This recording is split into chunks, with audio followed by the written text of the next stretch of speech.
Hay 3 puntos importantes a tener en cuenta antes de emprender esta aventura.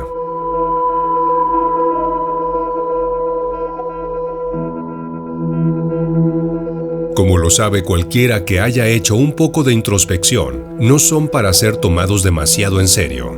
Hay todo tipo de chatarra allí, mandatos grabados, frases de otras personas, opiniones de profesores, hasta un jingle que escuchamos en la radio, todo lo cual se repite al azar y mecánicamente. El problema se presenta cuando comenzamos a confundir nuestros pensamientos con la realidad y a tratarlos como tal. Puede resultar más fácil comunicar nuestro diálogo interno si no creemos que lo que pensamos es tan importante y trascendental. Si una persona no nos cae bien, quizás es porque se parece a nuestra tía Ágata, o bien, quizás nuestra desconfianza con tal o cual persona no sea más que una paranoica recreación de un episodio del pasado de características similares al presente. De igual modo, tomaremos a menos lo que alguien piense de nosotros si consideramos la posibilidad de que lo más probable es que esta persona no nos esté realmente viendo a nosotros, sino simplemente usándonos de pantalla de sus experiencias previas.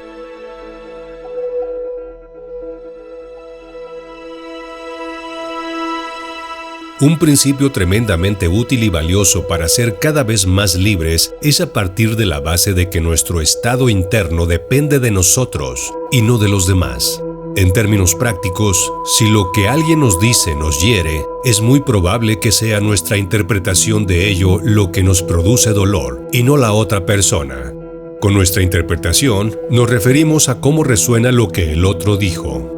Si cuestiono mi inteligencia y tengo dudas acerca de ella, eso es lo que me hace sentir el supuesto dolor, el revivir mi propia duda, y no lo que me dijo la otra persona.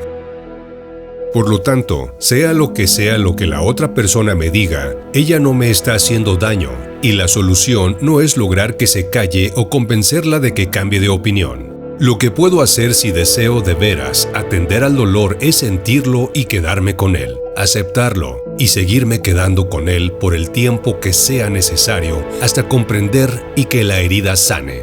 Eso es lo único que aquietará nuestra reacción. Mientras no hagamos esto, seguiremos estando a merced de lo que los demás opinen de nosotros.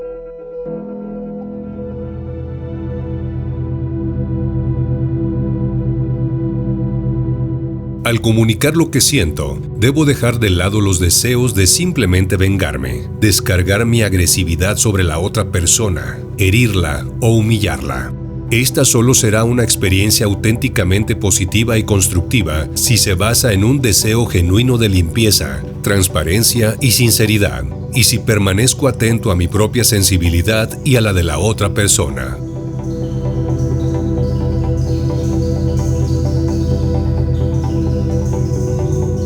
Paul Lowe comenta: si comenzaran a comunicarse su diálogo interno unos a otros en este momento, sin editarlo, sin analizarlo para decidir si le agradaré o no a esta persona, ¿será verdad o no lo que digo? ¿Estoy siendo arrogante acaso?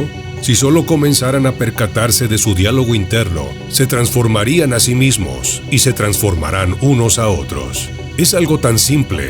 Si solo comenzaran a hacer eso, su vida se transformaría, atravesarían de un golpe toda esa cortina de basura, todo ese bla bla bla mental, y comenzarían a estar presentes con ustedes mismos y los demás. ¿Qué significa estar presente? Algo que lamentablemente ocurre en forma muy escasa, a pesar de lo simple que es estar atento, con mi cuerpo, mis sentidos y mi sensibilidad a lo que está ocurriendo en este momento y este lugar, y no dejarme extraviar en, precisamente, el diálogo interno. Estemos o no conscientes del hecho, este tiende a una cortina de anestesia que no nos deja estar en contacto con nuestra propia sensibilidad y mucho menos aún con la otra persona y la situación presente. Nuestra energía se halla volcada fundamentalmente a nuestra conversación privada con nosotros mismos.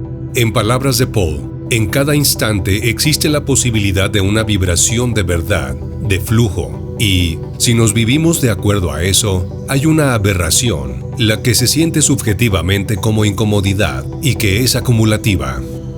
Es difícil transmitir la liberación que significa no tener asuntos inconclusos ni nada retenido en un momento dado, porque esto es algo que debe atenderse continuamente. Los nuevos videntes dijeron: el mundo cambiará en cuanto dejes de hablarte a ti mismo, y debes estar preparado para este salto monumental.